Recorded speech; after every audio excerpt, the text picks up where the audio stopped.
before we start the recording. Thank you for all coming. Thanks for your time. We're going to get through a good full agenda. There's some discussion items I'm hoping each one of you may have some opinions about. That would certainly help us out. And I'll give Paul maybe about a 5-second heads up on start.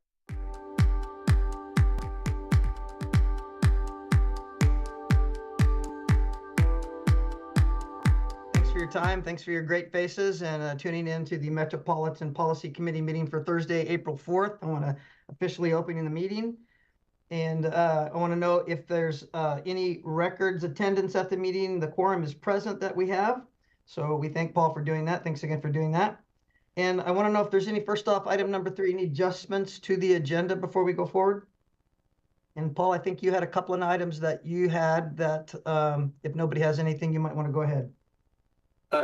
Chair, I have 2 announcements under agenda item number 3. Okay. I can do at that time, but no other adjustments. All right, if there's no adjustments, go ahead, Paul. Sure, thank you, Chair. I wanted to mention 2 things that are not on today's agenda. First of all, you may recall at last month's MPC meeting, I asked the body if you wanted to have a agenda topic on ODOT's tolling policy and the opportunity to weigh in on that during what was supposed to be the public comment period during April. You probably are aware that since that time, the governor has put an indefinite hold, if not an end, to the development of most of the tolling by ODOT. There's still work on jointly tolling the interstate bridge over the Columbia River with Washington, but among other things, the development of the statewide tolling policy is ceased for now, so the public comment period is not happening, and we're not going to discuss that today. The second one is we also have talked to you a couple of times over the past at least 2 months, I think, about the new federal greenhouse gas performance measure that was issued in December by Federal Highways Administration and required both the state DOTs and all of the MPOs to establish greenhouse gas targets, measures, etc., and on a very quick timeline. We expected to be working with you on that perhaps as early as today. However, within the past week, 2 different federal judges have vacated that rule. 22 or 23 states challenged the rule, and a federal judge in Texas and a federal judge in, I'm trying to remember where the other state was, the other federal judge was in Kentucky, both vacated that rule. Without going into too much detail, essentially, both judges found pretty much the same thing, that while the Federal Highways Administration has the authority to manage the interstate system, construct, operate, etc., the interstate system, they don't have the authority to manage the emissions from using this system. That's not in the US code as one of the things that they have the authority to regulate. So at least for now, that greenhouse gas rule has been vacated, and we are waiting to see, we're basically awaiting further word on that, and it may come back to us. We may still work on it voluntarily or otherwise, but for now, that is not a requirement. Thank you, Paul. Certainly an interesting curveball to the system, isn't it? Yes. It's like we're waiting in the dugout on that one. All right, let's move on to comments from the audience. If obviously this is a Zoom meeting, if you have comments, we ask that you please raise your virtual hand. This process does involve a little bit of a temporary gap because we have to promote you as a panelist status. So there may be a transition if there's anyone who is speaking. And Paul usually runs this part of the meeting, so he's got the controls and the levers. So Paul, go ahead. Let's go ahead and run that, see if anybody has any comments. Thank you, Chair. And yes, Rob Zako has raised his hand. And Rob, please go ahead. Good morning, Chair Lovell, members of MPC. Paul, thank you. I'm Rob Zako. I'm Executive Director of Better Eugene Springfield Transportation. And I'm here this morning to invite you to our party, the Better Ways Block Party on Sunday, May 19th in the afternoon at the Farmers Market Pavilion and Plaza. We're working with ARP Oregon, Live Move, and the City of Eugene to throw a community-wide party on better ways to get around. And we're inviting all of you to participate, to attend, local businesses, other nonprofits, Think of this as sort of Eugene Sunday streets, but rather than having it spread out over a mile or so, having all focused in a farmer's market-like way. We want it to be fun, educational, engaging, and there are a lot of things planned. So we'll be sharing more information as we get close to that date, but I just want to invite you to our party. Thank you very much. Thank you, Rob. It's not every day someone gets on and makes a public comment and invites us to a party. It's too bad it's Zoom and you wouldn't have any samples. That would be even better, right? Chair Level, the party will be in person and there will be food carts there, and we're hoping for music, so come on down that Sunday. Great, Thank I'll you. bring my ukulele. Thanks for the invite. Look, let's move on. Thank you again for that comment. If there's no more, is there any more from the panelists or members? Chair, I don't see any other members of the public indicating that they wish to speak. All right, sounds good. Let's move on to item 5, the approval of our March 7th minutes. Is there any changes or things we like to adjust for the minutes before we ask for a motion to approve? Yes, Brenda. Unmute myself. Thank you, Chair Level. I would ask that my last name be corrected in the list of attendees, please. All right, sounds good. As noted. Anything else? Seeing none, look for a motion for approve the minutes. I'll make a motion to approve the minutes of March 7th. Thank you, Councilor Moe. Second. Thank you, Councilor Groves. Seeing a motion to approve the minutes for March 7th, 2024 in a second, I'll call for the vote. All those in favor say aye or indicate with a hand raise. Aye. Motion passes unanimously. Thank you very much. We're on to item 6, the Metropolitan Planning Organization issues. This is that MPO redistribution fund. This is an action item. Previously, we got 4, I believe it was, items. Yes, 4 items that we were looking to approve. Resolution 2024-01. It was programming redistribution funding. Cassidy supplied me with some great background info, and I want to thank her for that. Thank you very much. And I think it's important that we read that here. The Central Lane Metropolitan Planning Organization has received roughly $1 million of federal redistribution surface transportation block grant funds and have reviewed proposals to utilize these funds. Those are the ones listed below in your packet. The Transportation Planning Committee has provided a funding recommendation to the MPC, and the proposals are the 8th Avenue Streetscape and Bikeway for the City of Eugene, the River Road at Irving Road, Hunsaker Lane safety improvements. I remember Councilor Groves, you had a strong opinion about that last meeting. Thanks for sharing that. And the Gillum Road, Ayers Road to Mirror Pond walkway sidewalk, which was a Lane County project. And my favorite was the R2D2 little sidewalk street sweeper that Springfield had. So I'm looking to get a test drive on that. So that's pretty exciting. So I believe this is also Dan Callister's item, and I'd like to, Dan, take it away if you got some more information and a presentation for us. Yeah, thank you. You said it maybe better than I could have said myself. I'll only add to what you said. Just a reminder that these were unanticipated federal funds that we received through a federal redistribution process, and our procedure for programming funds that come in this way is a little less formal than an open call for projects. There are funds that need to be turned around quickly, so we're primarily looking for existing projects that already have MPO, MPC support, that are programmed already, and that can obligate these funds quickly. So all of these, we believe, can obligate the funds by the deadline that the federal government has set for use of these funds. This recommendation was vetted through our technical advisory subcommittee and approved by our Transportation Planning Committee. So we did have a public hearing in March at MPC. 30-day public comment period completed March 16th. There were no comments received, and TPC agreed on this recommendation on their March 21st meeting. So that is all the additional information we provide. Super, thanks, Dan. This unexpected fun thing you said, is this almost like finding something unexpected in your Christmas stocking? How often does this happen? It's a little bit like that in the sense that we're kind of rewarded for good behavior. It's so states that or other agencies in the United States that aren't able to fully spend the funds that are allocated to them get those funds pulled back, and those are redistributed among the agencies that did manage to spend their federal funds. So Oregon always does a great job of that. We benefit as part of that. So we got to share the redistribution. That's super interesting. You're almost describing people that got their money clawed back. We get. Is that what you're saying? No comment. No comment. Chair, that's exactly the truth, though. And not only did they get their money clawed back, but it's even more like a Christmas morning, if you will, that they got the coal in the stocking. And if we weren't doing so well with our funding, we wouldn't get the extra money. We would lose some. So.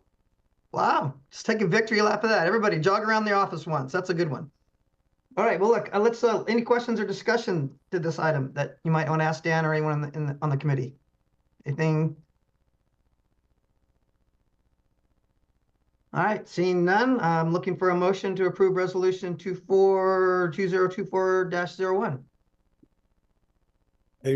I do this a lot. I make a motion that we approve resolution 2024-01, programming federal funds and amending the transportation improvement program, resolution number 2024-01. I'll second again. Good deal. We have a motion by Councilor Moe to approve resolution 2024-01 and a second by Councilor Gloves. Let's take the vote. All those in favor signify by, oh, sorry, Paul's got his hand up waving. Paul? I want to make a quick comment for the body, but also for the minutes recorder.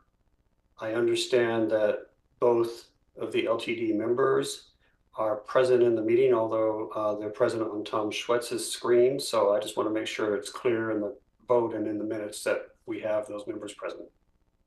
Awesome. Thanks for that note. Okay, so we have a motion and a second on our item 6A, the resolution for 2024-01. All those in favor signify by aye or hand raise. Aye.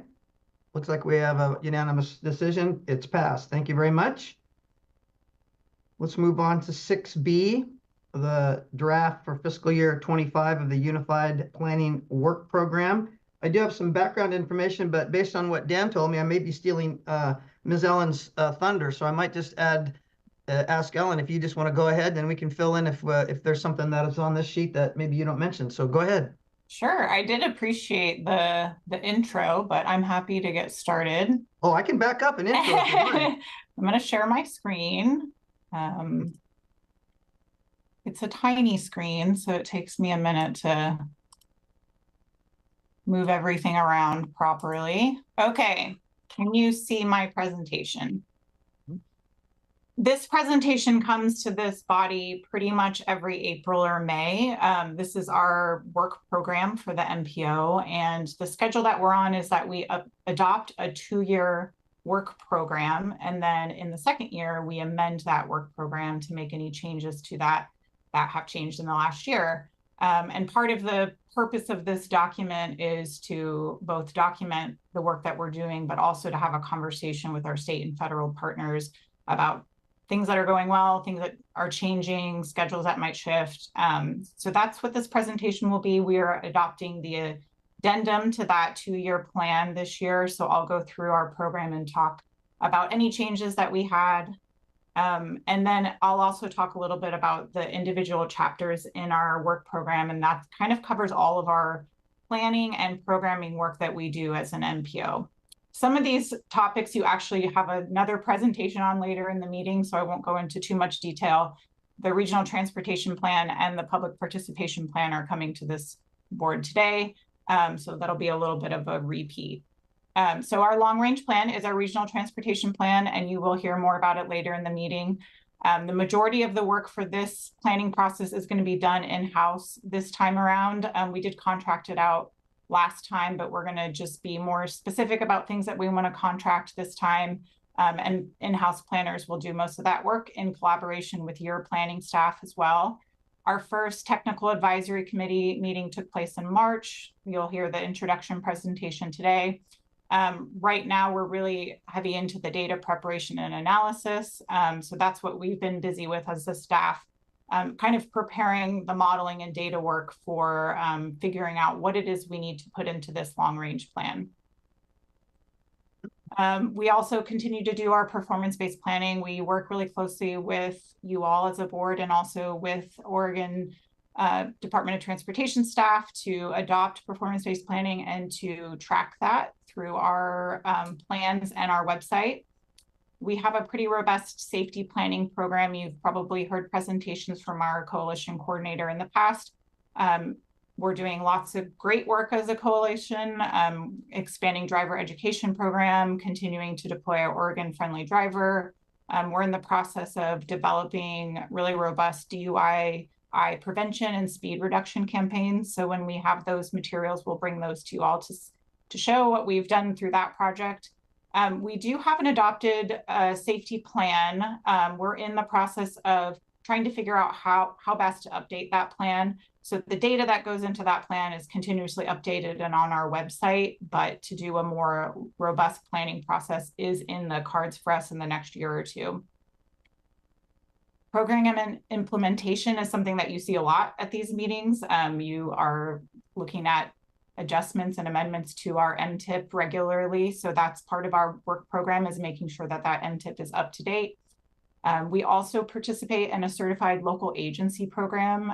Many of your agencies participate in that for engineering and construction. We are one of the pilot MPOs that participate as a certified local agency for planning. So there is some amount of work that is associated with that. We do quarterly meetings, we participate in annual trainings, and then work really closely with ODOT staff on reporting. And then our ETIP platform as well is part of that programming and implementation. And then this work to update and document our work program. Public participation, you will hear from Dan about the update to our plan. As you know, we're in the process of updating that. We continue to expand as much as possible where we can, including our Youth Advisory Council, which is really kicking off this year after launching last year, continuing to update communications around projects and funding and hearings so that folks are aware of what's happening at the MPO. And then our Title VI plan, we adopted the last Title VI plan in 2022, so our next update will be in 2025. We do also update that data annually and put that on our website and include that in an annual report. I mentioned our data maintenance and modeling work, so that is really ongoing all the time. So we continue to update those and keep it as current as possible. We're in the process of working with the state to explore transitioning the base software that we use for our transportation modeling. So we're trying to stay aligned with what the state is doing. And as you've heard, we're participating in the Oregon Modeling Steering Committee, and part of that is Oregon Household Activity Survey, which you've recently heard presentations on. We do have a very robust data portal, and I don't know if everyone has explored that, and I can come back and give a more in-depth presentation on that in the future. This is where we keep all of our bike and pedestrian vehicle counts. We have crash data that we get from the state, and then we display it for just our area. And this is where we'll store our performance measures as well. Transportation options, that is all of our programming and outreach around reducing single vehicle trips. There's a lot going on there. Our Safe Routes to School programming, you recently heard a presentation on that, which is a collaboration with our youth council as well. We are in the process of trying to further develop our large employer outreach materials. That program had been sort of stalled because there was some energy at the state around doing a statewide program. And so that has been put on hold, and we will be kind of revisiting as a region what we want that to look like in terms of working with our large employers to encourage people to walk, bike, and take transit. Smart Trips is the individualized marketing campaign where we reach out to individuals to help support them with travel options. City of Eugene is actually doing a really cool program where they're reaching out to people when they move into the community, which is a really important time where you change your travel behavior. So this is the first year that they're doing that, and we're thinking about evaluating that for region-wide. Intergovernmental coordination, this is what we're doing here. All of our additional committees are listed here, and staff participate in a lot of statewide collaborations as well. Finally, in the addendum, you'll see our funding table, which talks about how we distribute our funds. This addendum also programs funding for our ongoing planning and project support. So that's our NPO staff time, your agency staff time to participate in NPO projects and programs. And then our Safe Routes to School, our TO programs, and a small amount of money for the ETIP platform. And then you'll see the special projects, which is all the projects that your agencies are working on. That's all I have for my presentation. Happy to take questions. Super. Well, this is one of those items that we have some action. We need to open up a public hearing about this. So let's maybe hold the questions until we officially open the public hearing. So I'd like to do that officially. Let's open the public hearing on this item for the draft fiscal year 25 Unified Planning Work Program Addendum. Is there anyone who wishes to make a comment during public hearing period? Chair, I am double checking, and while I'm doing that, also note that Mayor Venice just joined us. Good. Welcome, Mayor Dennis. And Chair, I see nobody other than members and staff present, so I don't believe there's anybody to speak during the public hearing. All right, I'd like to close the public hearing then on the draft fiscal year 25 Unified Planning Work Program Addendum and open it up for questions or discussions by the members. Anybody have any comments or questions for Ellen?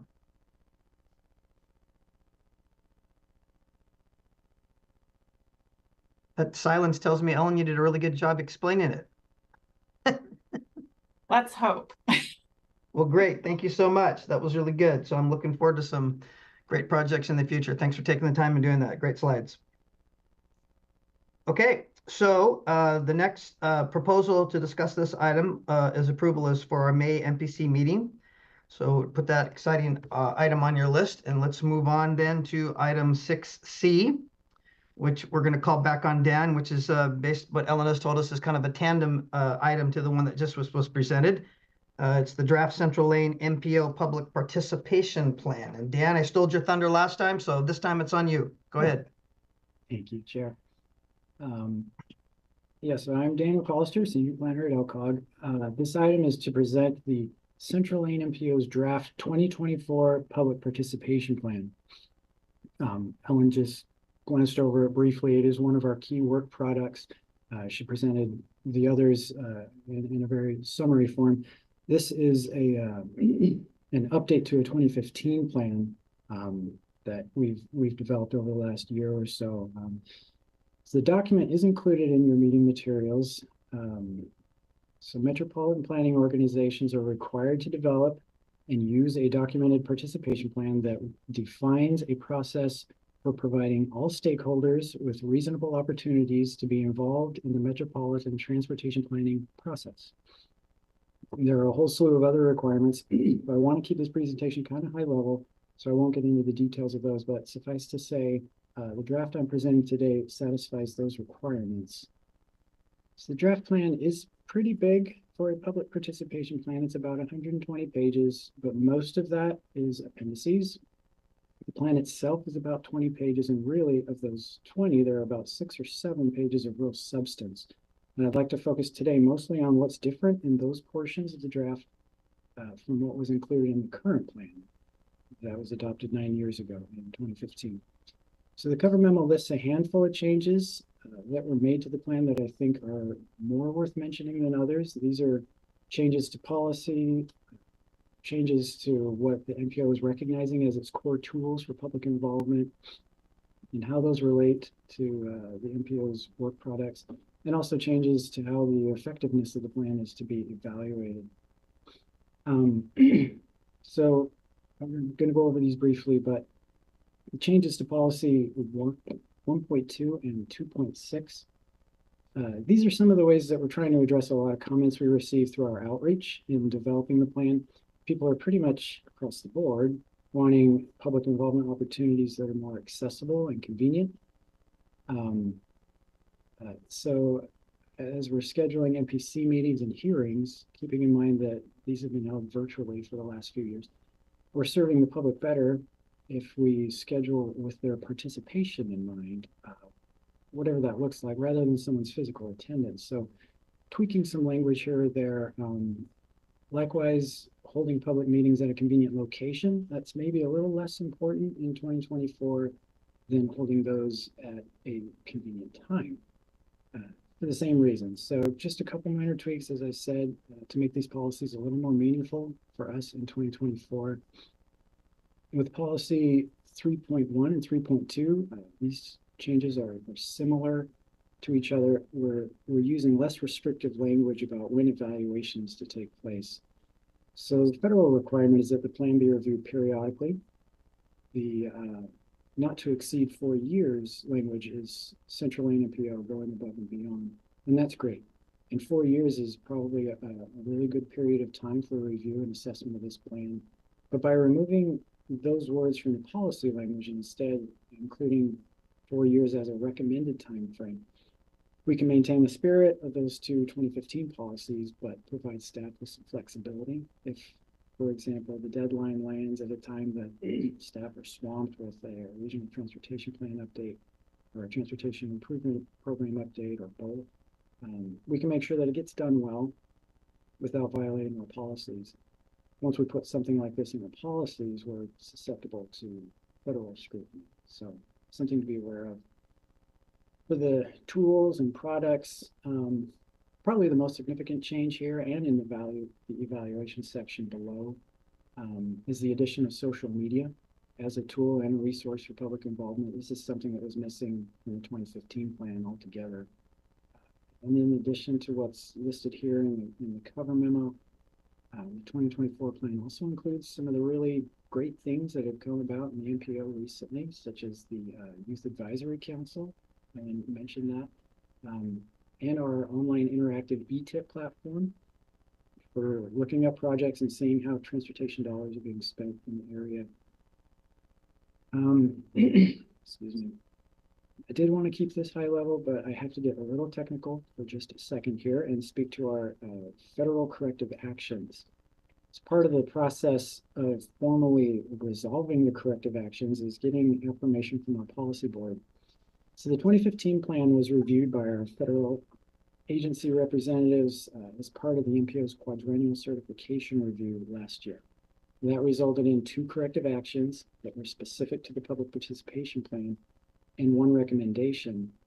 And the 2024 plan addresses and I believe satisfies these.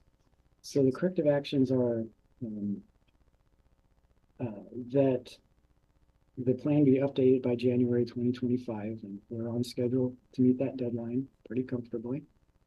But also to revise procedures to more accurately document current public involvement procedures that we use as part of the 2050 Regional Transportation Plan, as well as other public processes.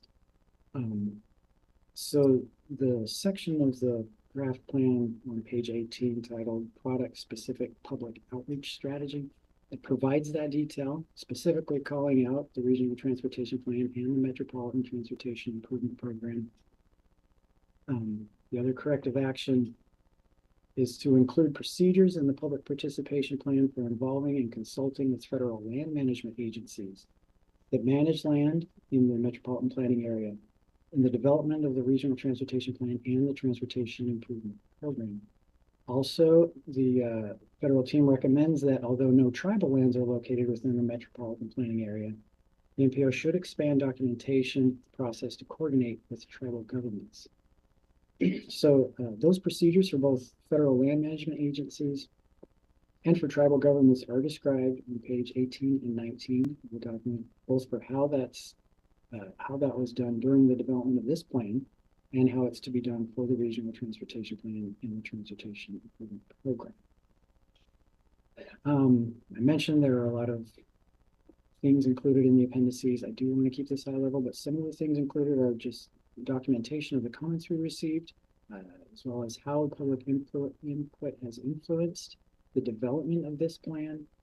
It also includes a full report of the results of the public participation survey that we conducted in November and December, and a lot of other information. As far as a timeline for adoption of this plan, 45-day public comment period is set to conclude May 12th. It is currently underway. Any necessary revisions will be made at that time and reviewed by the Transportation Planning Committee, who will ultimately recommend MPC adopt the plan that is anticipated at June MPC. So with that, I'm happy to answer any questions or provide further detail if it's asked for.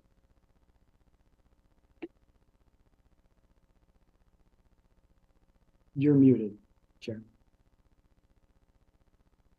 Councilor Groves, question. Thank you, Chair. How exactly are we noticing these meetings and how are we reaching out to the public? And the reason I'm asking is, as a city councilor in Eugene, I hear on road projects constantly from our public. But here we hear from Rob Zako regularly, and I always appreciate hearing what Rob has to say. But I'm always curious why we don't have more public participation.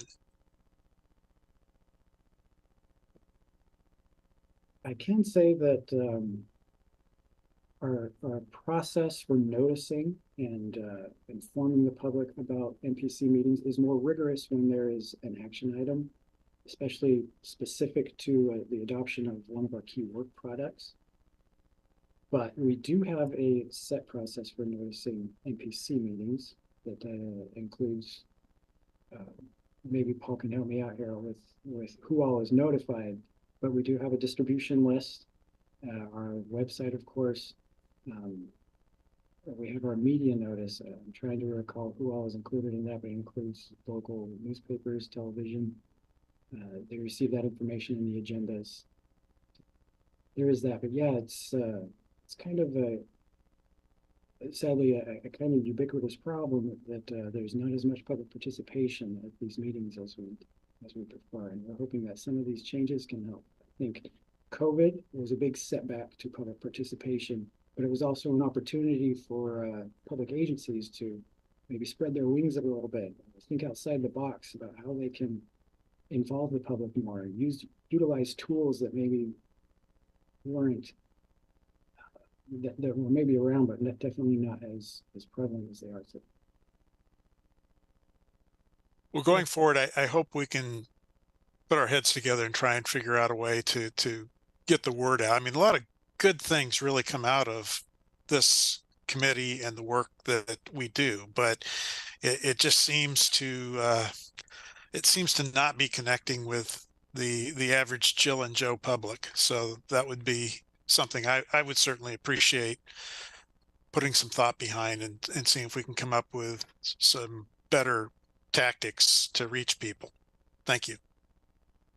Thanks for the comment, Randy. Question, Mayor Venice. Yeah, thank you so much.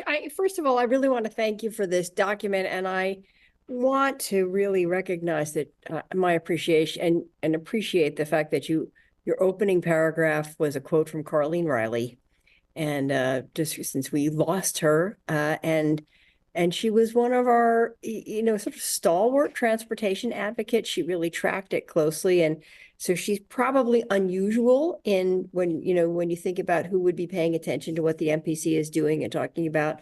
Carlene was sort of the exception rather than the rule.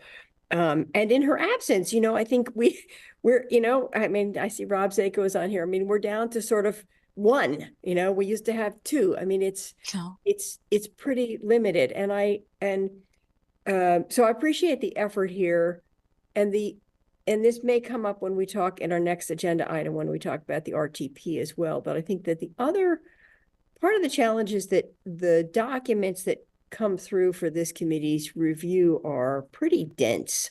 There's a lot to read. They're hard to understand. The average person doesn't understand them. I mean, I barely understand them, and I've been sitting on this committee for a while. So I also think that one of the issues that we had, certainly with the RTP last time, was there wasn't really enough time to digest the material. So I don't know if you addressed that in the context of the public participation plan, but I would certainly encourage that we have more than just a couple of weeks turnaround time for some of these major review documents, where if we're really hoping for public participation, that we're giving people actually enough time to sort of digest and talk to one another. And when you have a community group, the other piece about this that I wanted to comment on was my appreciation for the youth group. the youth advisory group, and I'm understanding that in the past there had been an adult citizen advisory group of some sort, and that has not come back. And I don't know whether that would be useful or at all, but I'm interested that that role does not exist, and maybe that would be helpful. And I see Paul's hand go up, so he may have a comment about that.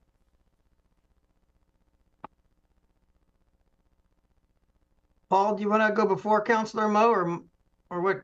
Is it an order thing, or could I get on Steve first and come back to you? Go ahead, let Paul go. Okay, sounds good. Paul, go ahead. I was going to say let Councilor Mo go, but thank you. Thank you, Paul. Let's flip the Buffalo nickel. Come on. So Dan did a great job of summarizing how we notice these meetings, Councilor Rose, and there is full media notice, and there's again the website and other things, and then the distribution list he mentioned is not only to the members and the staff, but we have a number of citizens. I'd have to go count them up currently. A number of citizens on that interested parties distribution list that gets the agenda, not just the notice, but gets the full agenda every month. It is probably on the order of only 15 or 20 citizens, which maybe isn't that many. But again, you understand, as you stated, we usually have just one or two at most show up. Not in defense of that outcome in any way, but over 35 years, that's pretty much been what we've seen, with the exception of perhaps a certain Willamette River bridge between Valley River Center and River Road, and a certain West Eugene Parkway. Those engendered a few more public comments. We will continue to try and do a better job of noticing early some of the major topics, like you mentioned, Mayor Venice. And then the last thing, Mayor Venice, is you mentioned what used to be the Citizen Advisory Committee, which was, as you call it, the Adult Advisory Committee. That was formed by MPC. It was in place for a number of years. I forget exactly how many years, met almost monthly, provided quite a bit of review and input, but it didn't just go away. MPC formally disbanded the committee because what MPC felt at that time was that there was a lot of staff time, a lot of resources and cost put into that effort. And I'm paraphrasing what specifically at least one MPC member said at the time. It was felt that it became the committee of the usual suspects, that it wasn't truly representative of the full citizen input. It was an advocates committee, if anything. So it's not to argue against perhaps reconsidering that, but that's what happened at that time. Great, thank you, Paul. Councilor Mo. The survey was fascinating, very interesting stuff, and I really like that. I'm actually going to print it out so I can use it in something to talk about. Talk about citizen participation. Us elected officials, that's sort of our job, to listen to the people. They come to us and tell us what their problems, what they think things are, and then we try and work through them as a city. Now, I don't get a whole lot of them. I know Sean Van Gordon gets a lot of those. And he does a good job representing the city of Springfield. And all the other councilors and commissioners do so also. And I appreciate all of you. That's our job. That's my sister. Thank you. Yeah, that's a good point, Steve. Thank you. I mean, in lieu of the MPC having a billboard budget to put some digital billboards up, I doubt we're going to get those folks who normally don't come to the meeting. I do want to note, if you haven't looked in the chat, Rob Zako posted a comment that was kind of interesting. He said that transportation planning can be at times technical, but ultimately it comes down to real people. So, all of us in our comments have said that this is about real people. And I think what Councilor Mo said about us elected officials and those in committees bridging that gap between real people that are out in the street and us in the committees, I think is really an important aspect of that. So we have to do also a public hearing on this item. So I'd like to officially open the public hearing. If there's anyone in the public that wants to make a statement about this, I see Rob Zako's hand is up, and I think Paul's going to probably promote him to panelist and let him go. He's actually already here as a panelist, so go ahead, Rob. Oh, there you go.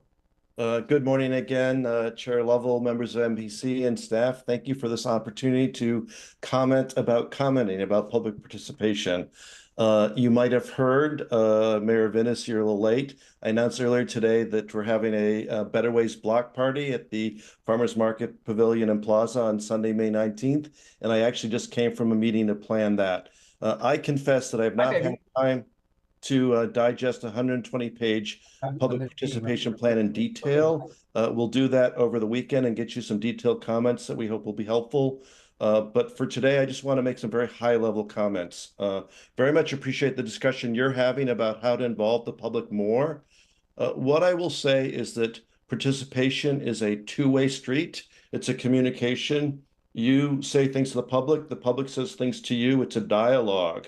There's a lot of emphasis on prior to your making a decision, making sure that the public knows you're about to make a decision, giving them the information they need to advise you so you make better decisions, and that's important. But I want to emphasize, and we'll say this in our more detailed comments, perhaps more important is to tell the public what you've decided to do and what's happening. You're supported with taxpayer money. You spend federal funds on transportation projects that impact real people. For good or bad, there are traffic delays, there are things happening, there are disruptions, there are good stuff happening. I would say the public wants to know how their money's being spent and be able to find that out in a fairly easy and detailed way. And so part of public participation is just informing the public in a clear way. There are other MPOs that have a list of all the projects and what the status is. Maybe that would be a good thing for this MPO to do, maybe not. But what I would say right now is that information about projects is available when you're asking whether to do them or not. And then once you've decided, that information goes away. And so the public only sort of gets sort of a flash of something happening and then disappears. Again, just general high-level comments. Thank you very much, and we'll have more detailed thoughts in writing. Thank you for all your good work. Thanks for your comments, Rob. Is there anyone else out in the public that wishes to have a public comment during this hearing part? Chair, I do not see anybody else. All right, seeing none, I want to close the public hearing portion of this and remind folks that this will be pushed for proposal somewhere around our June meeting. Great questions and great discussion. I think, yeah, we're all on board of getting the public more involved. And I think, just kind of in general, if we close this item, I think, all of us go to parties and kind of things in the social, cafes and that, and people just don't want to talk about politics. They don't want to be part of, our political discussions. And I think that's part of the issue. So I'm hoping that as I do this job further and further on, I get to where I can talk about politics where it's actually palatable to the normal people. So I'm gonna have to get some new jokes or something, but I'm hoping to do that. But thank you for your comments. Let's move on to item 6D. This is the Regional Transportation Plan update. And this is just an information item. And Kelly, I don't want to steal your thunder, so this is your presentation. And if you'd like to start, go right ahead. But I think you're all ready to go. Thank you, and steal away. Paul, could you help me either share your screen or let me share mine? I do have our PowerPoint presentation. You should be able to share now, Kelly. Thank you.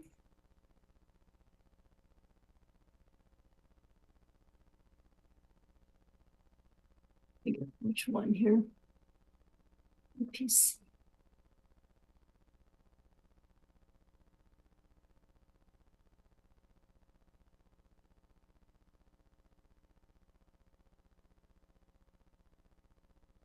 Okay, are you able to see my screen now? Okay, and this is such a great cue-in or tied into this presentation, so I appreciate the conversation around public engagement. As Ellen mentioned, the Regional Transportation Plan is one of our foundational plans. It's required to be updated every 4 years, and MPC, as Mayor Vinnis mentioned, last adopted our current 2045 RTP on January 6, 2022.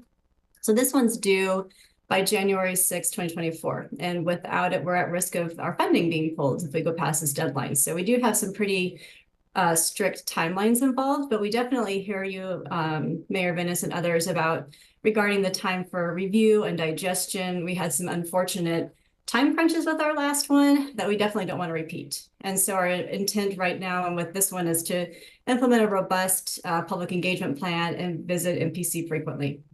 throughout the whole process, and to bring out chunks for you to be able to digest as we move along. And to that extent, I personally would ask that if there's anything that you'd like to know more about or hear more about or like us to dive deeper into as we're moving along with this process, please do let us know.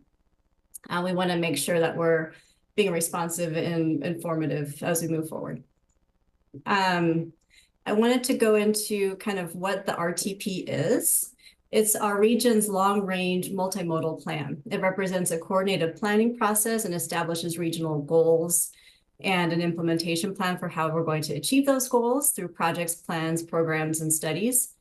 The current RTP has a 2020 base with a 2045 horizon year, and it's federally required. And that it's also required that we're consistent with local, state, and federal statutes and our local plans. It must be it's a fiscally constrained plan, and it establishes a performance-based planning and programming framework, which was a new federal requirement at the time. Our RTP has 7 chapters. The first is introductory. It sets the stage and presents existing conditions. Chapter 2 has goals, objectives, and performance measures. Chapter 3 is a regional assessment of things like key destinations, employment, population, and how we travel through the region. Chapter 4 provides our financial framework. Chapter 5 lists the regional projects and presents the projects, plans, programs, and studies in our state and local transportation plans. Chapter 6 measures the plan outcomes, and Chapter 7 is kind of a look towards the future. We'll be bringing each of these elements, as I mentioned, to MPC throughout this update process for your feedback and direction. And we'll also be engaging the public throughout for their feedback to help frame this update. And Ellen is going to speak a little bit more to those tools in a few slides here. Just by a snapshot, the RTP's goals are here, and they were informed by public feedback and MPC direction during our last update process. The goals that are in the RTP currently are transportation choices, safety, security, and resiliency, healthy people and environment, equity, economic vitality, reliability and efficiency, and system asset preservation. We've mentioned the performance-based planning and programming framework. It's a lot of words, but it's established to ensure that these goals are tied to our investments and that we're measuring our progress towards meeting our goals over time. That's basically all that that's saying. One of our federal corrective actions was to strengthen that linkage between our goals and our investments. So we'll be working on that throughout this update.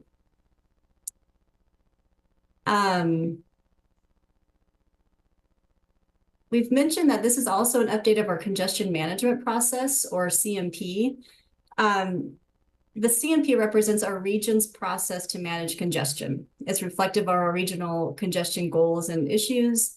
I'm going to read this here because it's federal wording. It's application of strategies to improve transportation system performance and reliability by reducing the adverse impacts of vehicular congestion on the movement of people and goods.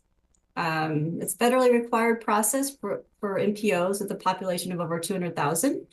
So we are required to do that, and we tie it to our RTP cycle. Our region's strategies are tied more to things like, and rely more on things like mode shift, transportation demand management, intelligent transportation systems, versus like adding vehicular travel lanes to manage congestion. The work on this process will not start until later this calendar year, so you probably won't hear about this one for a few months.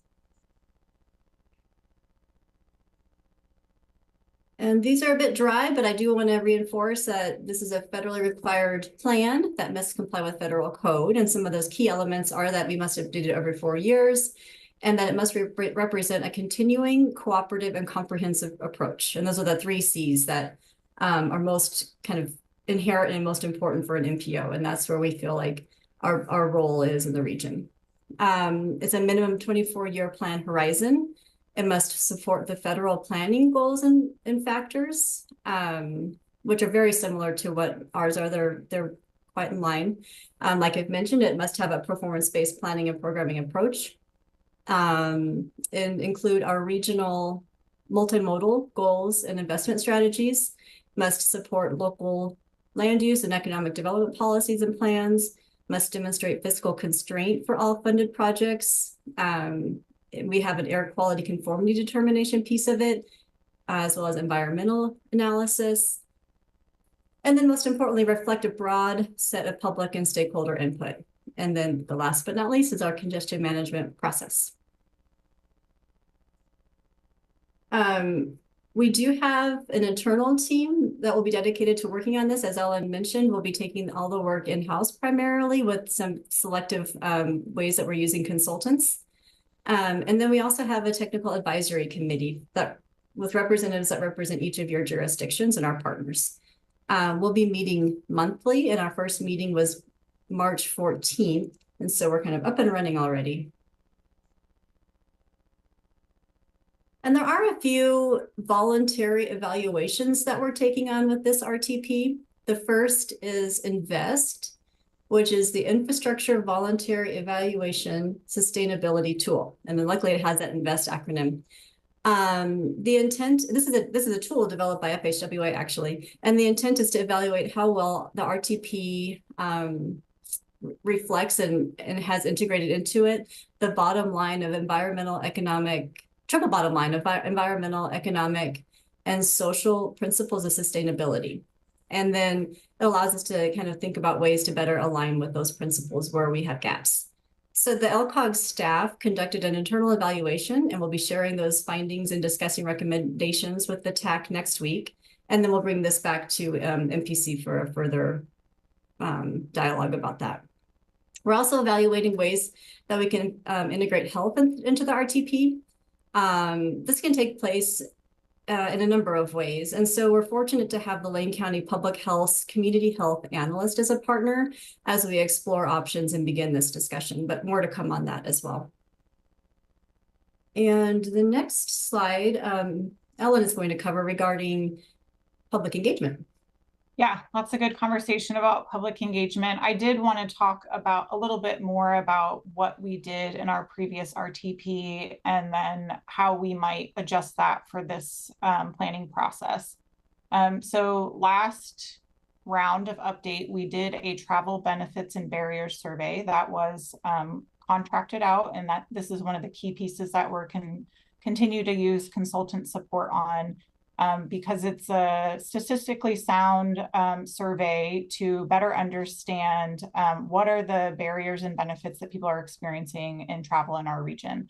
The city of Eugene actually did the first iteration of this survey, and now we've kind of folded it into our long range planning effort. So we intend to continue doing that for each RTP update. So we found that really useful, a great way to make sure that you're reaching as many populations as you need to versus just kind of putting out your survey and hoping that people will respond to it. So last RTP update was completed, well, started and mostly completed deep into the pandemic. So we all were completely remote, where there were no in-person events. So we had to pivot pretty quickly. I thought that was a great opportunity for us to test out and explore different tools that we are probably going to continue to some extent for this one as well. We did an online open house. We had about 125 people participate in that open house. We had it open for December of 2020 to February 28th of 2021. We did not get as many participation in that as we wanted to. And so we did direct mailers to about 3,000 households in neighborhoods with the highest percentage of low-income, non-white, older adults and people with disabilities. So we use our census data to identify block groups in our metro area where higher concentrations of those populations live. And then we just create a mailing list and send out a mailer with a return stamped address to receive those surveys. 46 mailers were completed, so it doesn't seem like it was maybe the greatest percentage of return for that as well, but we do feel pretty strongly that it's important to at least attempt to reach out to those populations, so we will continue the direct mailers for this one as well. And then we also did direct outreach with Downtown Languages English learners classes. So we actually had our consultants go to those classes, conduct the survey in Spanish. Folks were compensated for participating in that, and we'll likely continue that as well. And we did our regular MPO outreach procedures as adopted in our public participation plan. So we will follow that as well when we have a new updated public participation plan. Kelly, can you go to the next slide? Great. So our goals for the enhancements for this RTP are to obviously increase in-person opportunities. It'll be easy to do since we had 0 during the pandemic. One of the things that we've really benefited in the last year and a half is that we've created some really great partnerships with community-based organizations, primarily through our transportation options program. So we do a lot of outreach with those communities around getting bike helmets out into the community, lights, reflective gear. And our staff have just built up a lot of relationship with those groups. And so I think there'll be a lot more opportunities for us to do direct outreach with those community-based organizations, whether that's at a tabling event or, you know, identifying programming that aligns with transportation that we can do surveying with. And then to kind of address the conversation around the comments received at the end of the RTP, the staff, regional staff and MPO staff have done a lot of reflection around this. And part of the challenge, I think, is that there's a lot of public involvement that happens before a project makes it into our long-range plan at the regional level. So all of our projects that are in the long-range plan go through some public participation process as they're getting into your TSPs in your regions. And so we would like to better document that these projects have been vetted in many iterations prior to coming into the long-range plan. And then we did this in the last RTP as well, but as we ask for information, we're really trying to understand what is the landscape of transportation issues, because we as an MPO are not building infrastructure. And so what we're doing is compiling that information, sharing it with your projects and your staff so that they can understand the landscape better at a regional level. So documenting that, I think, is really important so that people understand that this is not the only place in which public participation happens for these projects. And then finally, we worked with the TAC to conduct a survey just with the staff on that TAC to better understand projects that your staff are embarking on in the next year and a half so that we can combine efforts, do public outreach together on those projects. So I can answer any questions about public participation later if people have more questions about it. Thanks, Ellen.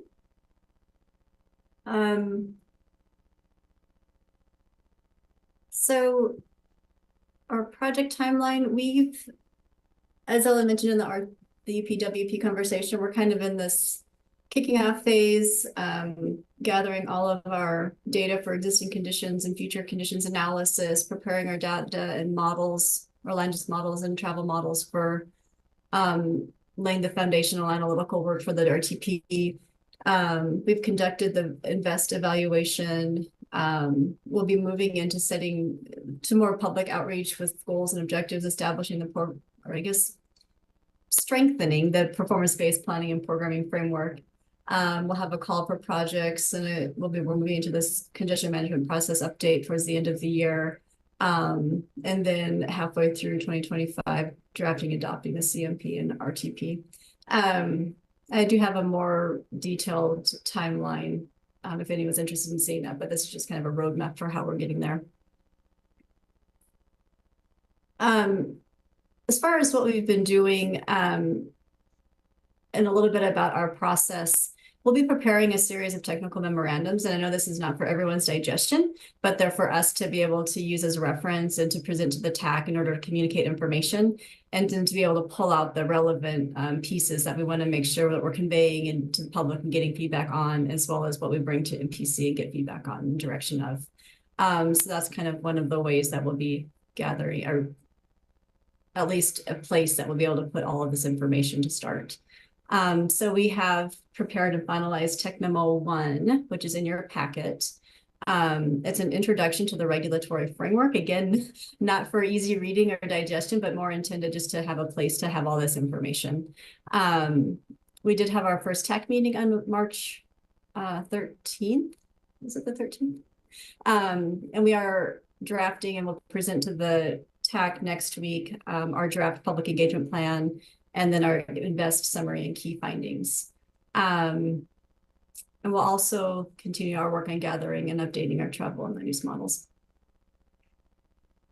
Similarly, our next steps include finalizing our invest evaluation, more about data and models, finalizing our public engagement plan. We have procurement underway for public engagement and our travel barriers and benefits survey. We'll be undertaking our existing conditions analysis, working more on a performance-based planning and programming framework, and then our continual intent to return to MPC for feedback and direction on topic areas. Happy to answer any questions at this point. And I'll stop sharing my screen. Mary Venice got a question. Off mute. So I don't really have a question. I just have a comment, and it is really a comment of appreciation and gratitude, because there was a lot in this presentation that is just kind of music to my ears, and a really kind of starting at the top, really appreciate that triple bottom line analysis, and then folding in working with Lane County Public Health to look at the health data. That just feels really valuable to me. And I think that, you know, when I think about the process previously on when we adopted this RTP, that was part of the frustration, is that we sort of wanted to connect the dots in that way and felt that it hadn't. So I just really want to thank you for that work. And Ellen, I really appreciated your reminder of how messed up it was with public engagement a couple of years ago. I mean, yeah, you're right. It was, everything that could have conspired against public engagement did, and you sort of powered through as you needed to. But I'm really appreciate that, and I appreciate, Kelly, the sort of the opening comments that you would come back to us regularly throughout this process and give us periodic updates rather than finding it all land on our desks right when it's ready to be approved. So all of those things really sort of answered my concerns from the previous process, and I really appreciate your thoughtfulness and responsiveness around that. It sounds great. Thank you, Mayor Venice. Anyone else have any comments or questions? Yes, Paul. Thank you, Chair. Actually, I just want to further emphasize what Ellen and Kelly spoke to, and then the mayor just expressed appreciation for. We really have focused not only on doing a deeper dive into this RTP as staff and our region, but engaging MPC regularly. You know, there was the public engagement challenge last time. There was the outsourcing of some of the work to the consultant last time. And you know, on the invest tool, the triple bottom line tool, it's interesting that internally, as Kelly said, we went through that tool as staff over the past month or more. I think we learned quite a bit just from doing that as staff. I think you're going to learn quite a bit, MPC members, when we bring the initial results to you. We're working on a memo that really is pretty much done to go to the technical advisory committee. And not only that, but that FHWA tool is fairly new, and they've asked for feedback. So we've prepared feedback to them on the tool itself and what we've learned. So it's definitely going to be a good exercise, and one of many we'll be doing with you. Super. Mayor Van Gordon. Yeah, I mean, it's like, I'm excited to get into this conversation the second time. The material looks good. I think as we do more, I think the question that I keep coming back to is how to make sure that we maintain the balance between sort of the regional nature of the plan and letting local jurisdictions sort of drive what is important to them, to sort of fill in the, you know, if the regional plan's the roof, right, to fill in the details underneath it. And I think as we're talking about adding, you know, a lot of different more elements and bringing more data into it, I just want to make sure we're grounding ourselves on that, you know, it's ultimately it's the local jurisdictions that we're looking for that balance with. Thank you, Mayor Van Gordon. Anyone else before we move on? Yep, another one from Paul. Go ahead. No, I appreciate the comment, Mayor Van Gordon, and I think one of the things that is, I've probably said this too many times over the years, but one of the things that's different here in Oregon is that the federal regulations and the requirements of what an MPO is supposed to do is targeted at over 450 MPOs around the country, not many of which have the local land use and transportation planning framework that we have at the state level here, and gives that authority to the local jurisdictions in this state. So at times those almost end up being at odds. It rose to the case of a court case some 25 years ago in this state. And we recognize what you're saying. Thank you, Mayor. All right, anyone else? I've got just a couple of things in there. I mean, I'm going to circle back a little bit to what Councilor Groves had mentioned about public transportation. And you know, I think, Ellen, you answered the question, can you get blood from a turnip when you got a 1.5% survey when nobody was supposed to talk to one another? I think that's pretty darn good if you look at it in those numbers. So kudos to that. And then I think you also said something that kind of alerted me that maybe we're not on as big of a failure path publicly participative as we might think. And you said that most projects have public input prior to coming to us. And the MPO is not the only place for public input. That made me feel a lot better about, okay, this is maybe the reason why we're kind of thin on public input. So that was really helpful too. So thank you for that. Anyone else have any final comments before we move on? Okay, let's move on to our item E6E. We have some other MPO information. There's an ODOT update schedule. VDOL is gone. So I think, Bill, that's kind of your time. Are you up and ready?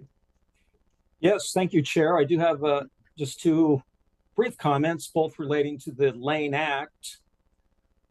Some of you are involved in the Lane Act, but at the last meeting on March 13th, we had a good presentation from the CEO from the Port of Coos Bay.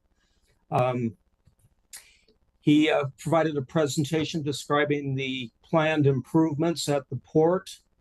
They've applied for several federal grants. They haven't been successful in getting them, but they have plans to, they'll keep trying, but they have plans to expand the port, $1 billion price tag at least. They were successful in receiving a $20 million US DOT build grant last year to rehabilitate 15 bridges along the Coos Bay rail line, and that connects Coos Bay to the city of Eugene. Related to that loosely, Connect Oregon, Port of Coos Bay will be applying for a Connect Oregon grant. And there is another round of Connect Oregon funding for the next biennium. The Lane Act will be reviewing applications at the May and June meetings. See the funding, $46 million is available for this funding cycle, and that's the same as it was for the last funding cycle. That's all I have. Thank you. Great. Thanks, Bill. Thanks for filling in for VDOL. Great job. Another item next to that is the TIP project changes. Fortunately, this is not a very deep item. It's only 2. So if anybody has any questions on these transportation improvement program changes, now's the time to voice any of those concerns. Anyone? Seeing none, let's move on to item 7 then, the metropolitan transportation issues. This is not for everyone, so many of you could probably jump off. This is not an ODOT item either. We call this the local surf beach content. So if you're not part of the local surf club, this is probably not for you. So let's move on to item 7. And thank you all for joining us for the regular meeting. Appreciate your attendance and your interest. This is the climate-friendly equitable communities update. And there's a little bit of information on that I want to put forward. It's not an action item, it's an information item. And the Oregon Land Conservation and Development Commission's climate-friendly and equitable communities rules require jurisdictions in the Eugene-Springfield metropolitan area to implement existing Central Lane scenario plans developed in 2015 by the Central Lane MPO. This also requires jurisdictions to jointly develop regional performance measures and targets to measure and track progress toward implementation of the preferred scenario and meeting the region's greenhouse gas GHG reduction target that is in the state's administrative rules. The intent of this agenda item is to introduce the team of consultants and state representatives who are involved with ensuring the Central Lane area is successful in meeting the regional transportation scenario requirements of the climate-friendly, equitable communities rules. So Paul, I'm looking to you to see if there's any formal introductions that we're going to have at this time, or if this just is the general information.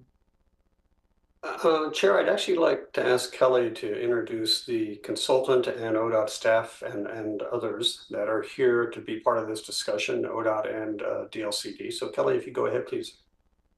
Yeah, and as a reminder, I gave a really brief presentation about the CFEC, kind of where we are and where we've been at the last MPC meeting. Our consultant team and ODOT DLCD friends here are going to help present the rest of the information in a little more detail and a little more digging into how we're going to actually meet our requirements by the end of this calendar year. So I will share my screen and ask the team here to introduce themselves as I'm getting that ready.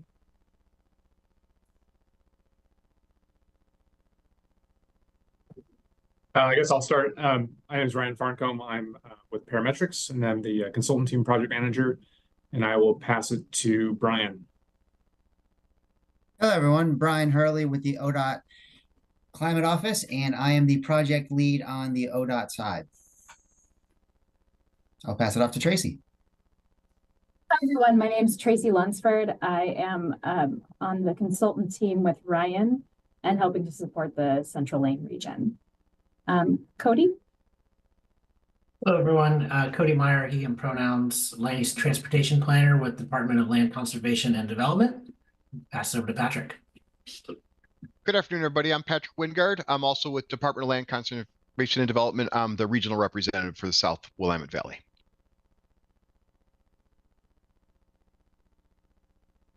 Is that the team?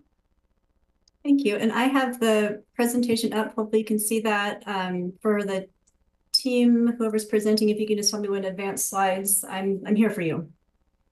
Awesome. Thanks, Kelly. So it'll be Tracy and myself presenting. Thanks, everyone, for your time this afternoon on this. We're happy to be here today. So as Kelly mentioned, I know that you've been briefed and this has been discussed multiple times. And so what we wanted to do today is go into a little bit more detail about our work plan, our proposed work plan for this effort with you, and also give you a preview of where we're headed with a core element of the work, which is related to performance measure development. Next slide, please.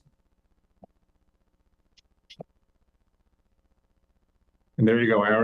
We're already racing forward. Kelly, I think we can move past the agenda. So again, we'll give you a relatively brief overview of the work plan that we've laid out, working with both regional and jurisdictional staff. Next slide. So as a reminder, and I bet you've seen this before, that the state has set greenhouse gas reduction goals for transportation, 30% reduction by 2050. And the work that we are talking about with you today is all in the service of reaching those greenhouse gas reduction goals. Next slide. So a reminder of what the outcomes from our process will be. So as I know you all know, and many of you were involved with about 10 years ago when we went through the initial scenario planning process with the region. As part of this process, we will be updating that scenario to reflect current plans and policies, right? A lot has changed in the last 10 years, and we want to make sure that that adopted scenario is reflecting all of that. So I want to be clear that we are not creating a new preferred scenario per se, but we are updating things to clarify and understand where we are with regards to meeting the strategies of that preferred scenario. We also will be developing performance measures and targets, and I'll talk more about, or rather Tracy will talk more about performance measures in just a second. And again, those performance measures are intended to track progress towards emissions reductions target. targets. So the measures that we will be working with you on will be looking at different aspects of the transportation and land use system to understand how we are tracking towards those things that we know reduce emissions from transportation. The scenario report, so there already is an existing preferred scenario report, again, from 2015, and we will be essentially adding an addendum or an implementation chapter to that preferred scenario report to update how the region is progressing and will progress towards the strategies in that preferred scenario. And then down the road, beyond this process that we're working through with you here this year, jurisdictions and the region will amend TSPs and comp plans to incorporate everything we've been working on to update the preferred scenario and performance measures. Next slide. I also wanted to review the reporting requirements. And we also have Cody from DLCD here who can correct me if I mischaracterize anything. But there's a couple components to it. One is and this again is reporting with regard to the performance measures that we'll be talking about. There is a major report due in the year that the region adopts an updated RTP. So about every 4 years or so, a major report is due, which addresses the status of the performance measures we've developed and the progress towards the targets we've established. The major report will also cover those policies and strategies that jurisdictions have been implementing to reach those targets. And then what actions might need to be taken. And this will not necessarily be as relevant for the first report, but as we look forward, what actions might need to be taken to course correct as needed to meet that target based on how things are progressing. And then in the intervening years where there's not an RTP update going on, there's a minor report due, which essentially is an abbreviated reporting of how things are progressing. Cody, would you add anything else there? Not to put you on the spot. No, I think you got it. I'll just say the minor report is in the form of a brief survey. We just released one out to jurisdiction staff, so it should honestly take under an hour to complete. I just want to make sure that it sounds like a lot of reporting, but it's really just kind of a quick status update where we send a survey out just to keep track on what's going on.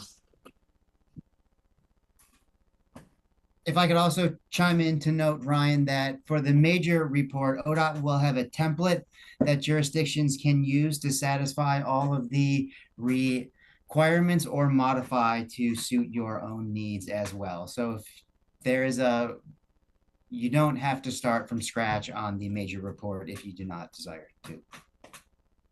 Thank you. Great, thanks, Bob. And so I hate saying this in presentations, but I'm going to say it anyways, that this might be a little bit small on your screen, but big picture, wanted to look at our proposed schedule. Again, we are intending to complete this work within the calendar year. And again, that involves developing performance measures, developing performance measure targets, documenting what we've discussed, and then the scenario plan implementation chapter. Those are the big picture pieces of work. We also have here, those stars are our planned touch points with the MPC. And actually, Kelly, could we go forward one slide for a second? Then maybe we can go back to the schedule. Sorry, forward one slide. My bad, sorry, Kelly. Back to the responsibilities slide. So I just wanted to highlight the role of this group, which was established through the governance strategy that was put together in, I guess, last year, actually, at this point. But there are 3 pieces that the MPC will be voting on, essentially. Those are the performance measures and targets, the the Central Lane Scenario Planning implementation chapter, and then corrective actions, which again is the term corrective actions is what's used in the rules. but those things that the region is working on to ensure that the targets are going to be met that we established for the performance measures. And so if we could go back to the schedule, Kelly, for one sec. These 4 touch points are what we have in our work plan currently. And I think a key question we wanted to ask today, or a key confirmation, was just around how we're engaging this group and making sure that we are coming to you enough times and with enough information so that you are ready and comfortable when we get towards the end of the process to vote on those items we just talked about. So maybe I'll pause there for a second and see if there are any questions or comments.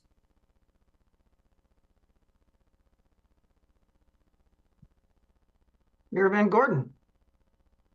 I can't tell you that I'll be ready to vote on anything at the end of the project, right? This stuff is so in flight right now, and you're assembling it as you go, that it is very possible that we could need more time associated to it. So I don't want to start by simply saying that I'm committing that, December rolls around, if you talk to me 6 more times, that I'm going to be completely fine here, because I don't know.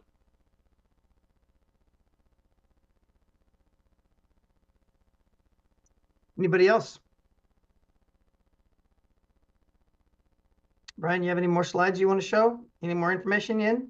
Yeah, a couple more, and I'll just say, Okay. I think that feedback, Mr. Van Gordon, and we can absolutely. I should also mention that while we've laid this out all neat and nicely, right? We know we'll see how things go, right? And we can absolutely introduce additional touch points with this group to make sure that we're bringing everybody along with this as it evolves. So. Yeah, and I'm just going to make one other quick comment here, right? Like, I think the complexity of these rules as they continue to evolve, this is not necessarily an exact science.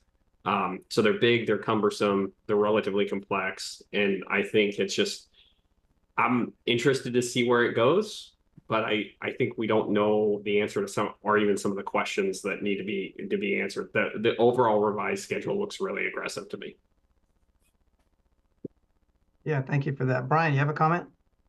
Yeah, thank you. I just wanted to chime in that ODOT also agrees the schedule is aggressive. This is based on the desired end date that was submitted by jurisdictions to DLCD in that climate friendly and equitable communities work program, along with the governance structure that we just talked about for the decision-making related to these performance measures and targets that we're talking about now. So if this group decides that, more time is needed or more touch points are needed, that is very much on the table and we can work through that. I would like to also note, though, that these performance measures are needed to be reported to DLCD and incorporated into any expected updates to local transportation system plans. So you do want to complete this work so that you can continue moving forward on the local level for implementation. Thank you. Fair enough. Thank you, Brian. Thank you. Hey, Ryan, go ahead. Okay. So I think we covered real briefly on roles and responsibilities. So we just covered the role of this group, but also we have the project management team, which is staff from the jurisdictions, the consultant team, ODOT, DLCD, who are helping to move this forward day to day, and Kelly and Rachel at LCOG, who are helping us on all aspects of this as well. I think I'll leave it there in terms of roles and responsibilities, and then pass it to Tracy to talk a little bit about where we're headed with performance measures. That's right. So one of the main tasks in this project, as Ryan mentioned, is to develop the performance measures and emissions reductions and the targets for each of those measures to contribute toward the emissions reductions that are required to meet that regional goal. So we are working with the local jurisdictions to define and draft performance measures. And Kelly, if you can go ahead and advance to here, that'd be great. Oh, right there. Oh, actually, I'm sorry. I saw the wrong one. Back one. Thank you. Okay, so important things here are They have to be, the performance measures have to be related to the approved scenario. So this, in this case, is the 2015 Central Lane Scenario Plan. And the performance measures need associated targets that are going to work toward that greenhouse gas reduction goal. It's important to keep in mind that there are no specific required performance measures and no specific number of required performance measures, but they really should be aligned with the preferred scenario strategies. And there does need to be, there's flexibility to choose performance measures that make sense for the region and the jurisdictions. And really what we're looking for is that the comprehensive group of performance measures are contributing toward demonstrating progress toward those goals. So not a lot of specific rules here, but we're thinking about the overall goal of these performance measures as defining progress toward those goals. Next slide. The preferred scenario developed in 2015 includes many strategies across 7 areas. The first 3 are shown here in brief. There are transit strategies that include things like securing stable sources of funding, targeted development along frequent transit network corridors, and improving access and experience of using the transit system. Parking management includes increasing fees for daily parking and reducing requirements for providing parking. Education and marketing includes things like individual marketing programs for transportation options, car share, and trip reduction programs. Next slide. Active transportation includes building out projects that are identified in long-range plans, creating incentives for cycling and walking facilities, and overall encouragement of healthy walkable neighborhoods. And then for fleet and fuels, the 2015 preferred scenario focuses on strategies that generally support statewide efforts. Similarly, with pricing, strategies include supporting diversification of funding strategies with a particular focus on assigning costs and activities that induce behavior change and mode shift. And then with roads, the strategies support investing in things like roadway optimization to implement existing plans. So on the whole, the implementation of these strategies was determined to meet the overall greenhouse gas emission reduction goals. And as a whole group of strategies, these are what we are creating the performance measures for. Again, we don't need to see a 1-to-1 ratio. There doesn't need to be an exact performance measure for every strategy. We're just measuring the overall progress. Next slide, please. As we're developing the performance measures to track progress toward these greenhouse gas emissions reductions, we want to be careful to produce effective and relevant measures. So we consider what makes a good performance measure. They should be measurable. They should leverage readily available data and should align with existing data analysis efforts and not really be burdensome to report on. They should also be related to the strategies and the overall desired outcomes of the preferred scenario. And then they should also be understandable to a broader audience, and that will include staff, leadership like yourselves and in each individual jurisdiction, and also the public. So these are the general things that we're keeping in mind as we are recommending performance measures. And in our work to develop the draft performance measures, we are looking first to existing measures that are already being used in the region to see if there are places where we can create efficiencies and use existing processes to report out on this work as well. So we have looked to the RTP, federal performance measures, and then draft performance measures that are in OAR, that are recommendations. So of course, here we're working on casting a wide net, but then streamlining so that we're getting the most relevant and effective performance measures to ensure that each agency and then the region as a whole is working with a manageable number of performance measures that are also comprehensive enough to show that adequate coverage of advancing toward the goals. Next, please. So for reference, here are the 13 performance measures in the RTP. And we're carefully considering the overlap here to determine if how relevant these are toward meeting the requirements for this process. Next. And so that is our process, that introduction on our process for starting the development of the performance measures.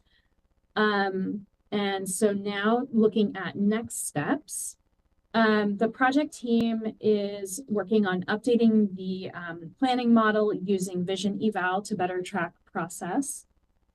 We are considering those performance measures with the project management team, so in collaboration with staff from all of the jurisdictions. And once the performance measures are finalized, then the work to develop targets is slated for spring and summer.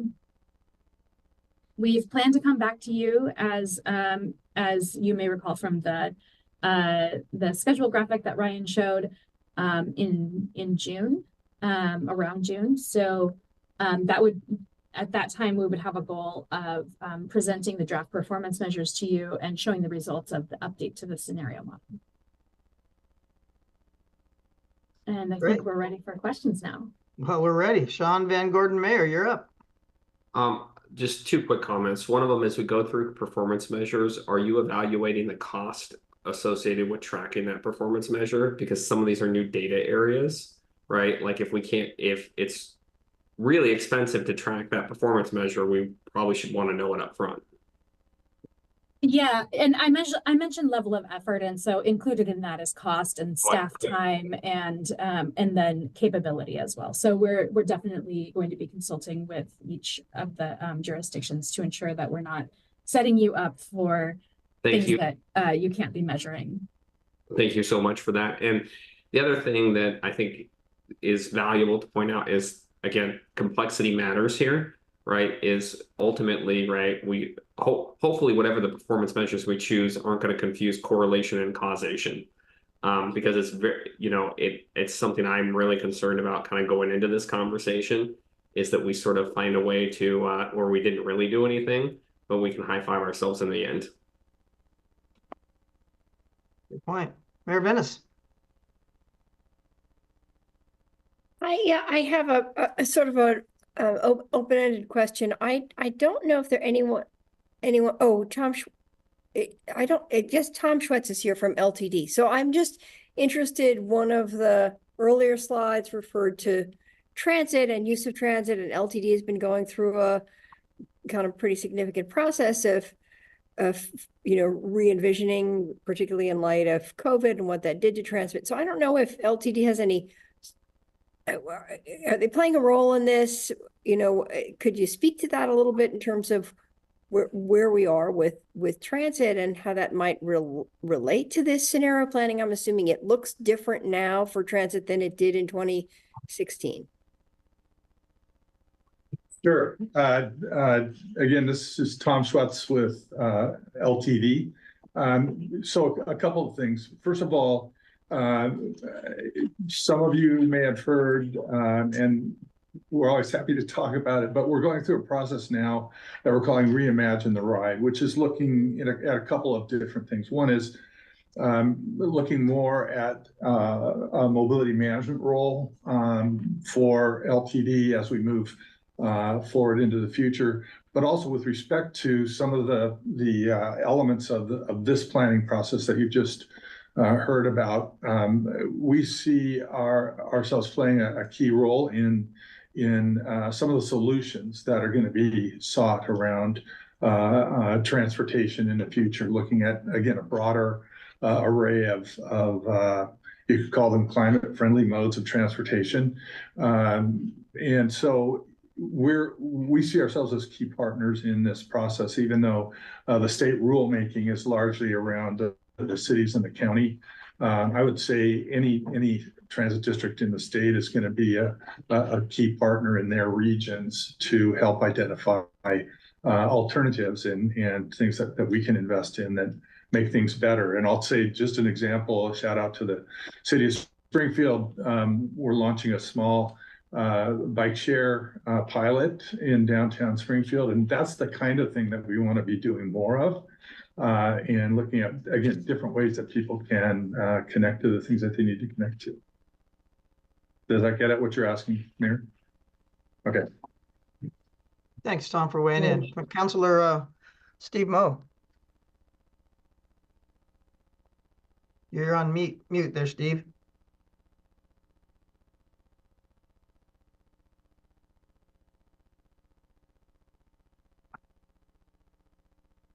Steve, you're still on mute. Still can't hear you. I keep pushing the wrong buttons. There you go.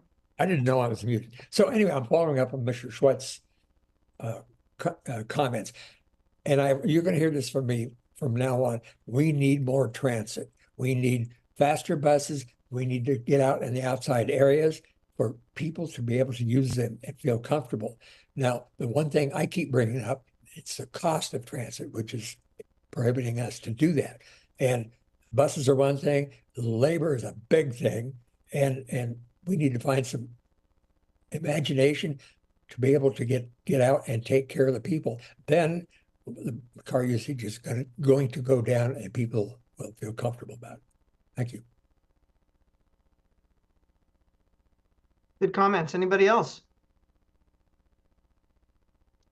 Well, I'd like to certainly thank our Team Climate people, Ryan, Brian, Tracy, Cody, and Patrick for joining us today. Thanks for all your hard work, and we look forward to getting back to you.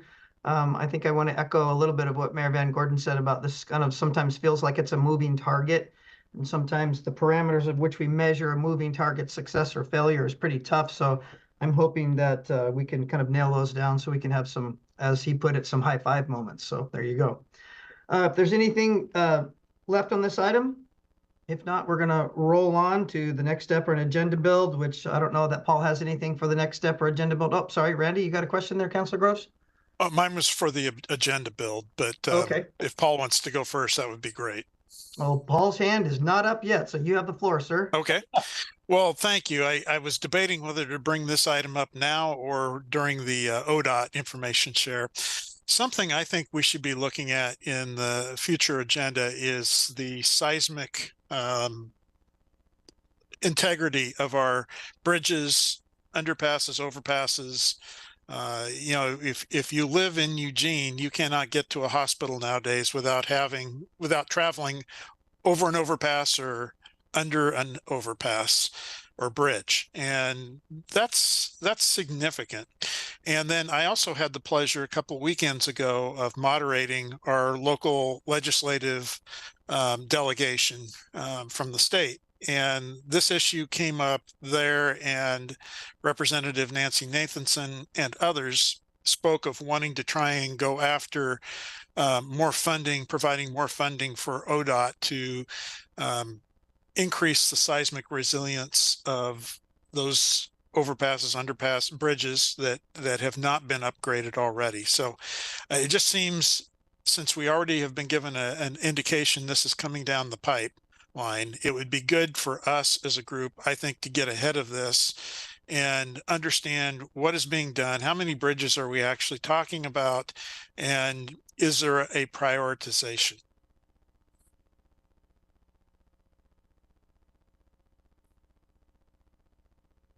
Great thought.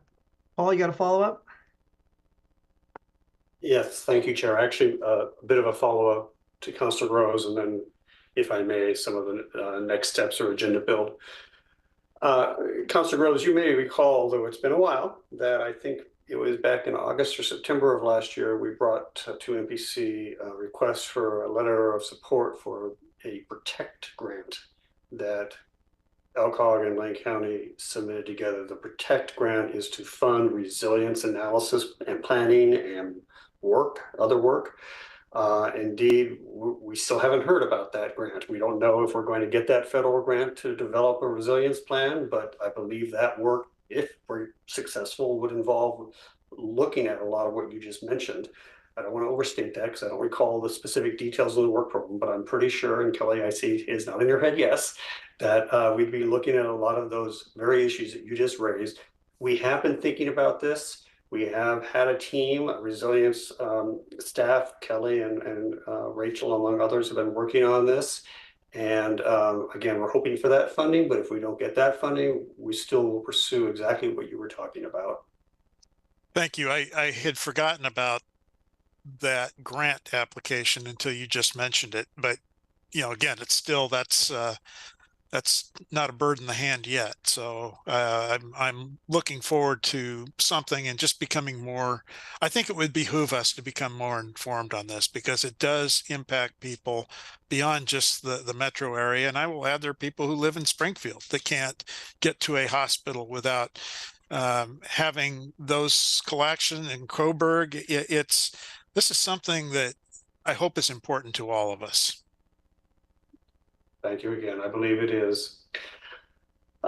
Agenda building in May, at your next meeting, we will adopt, or we will ask you to adopt the Unified Planning Work Program Addendum that you heard about today.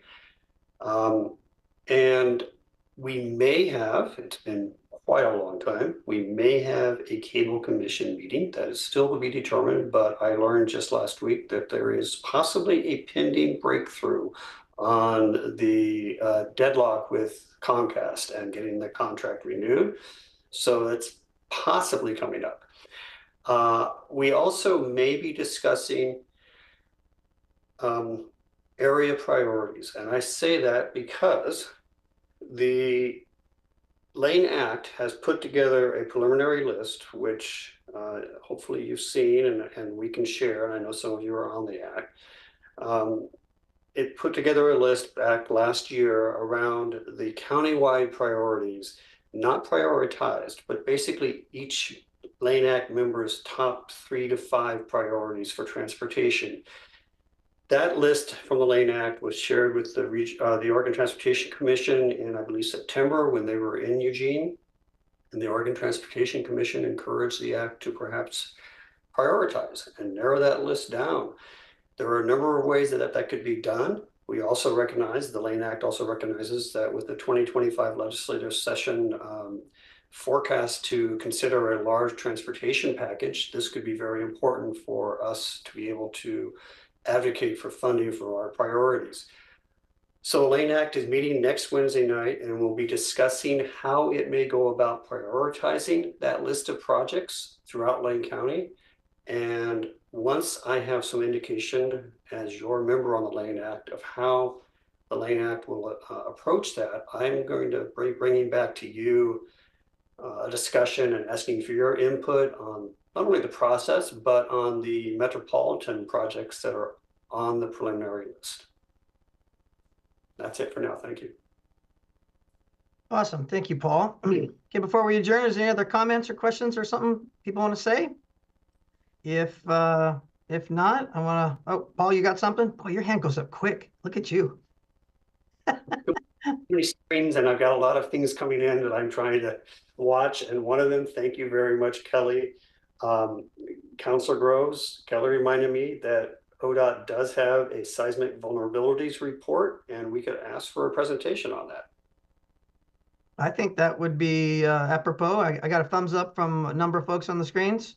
Good. All right. Yeah, I think it'd be great, Paul. Okay. All right. Well, look, before we adjourn, remember, you guys are all leaders, every one of us. Somebody's always watching, and our charter in life is to build and make more. So go out and be great leaders. So this meeting's adjourned. Thank you all for coming.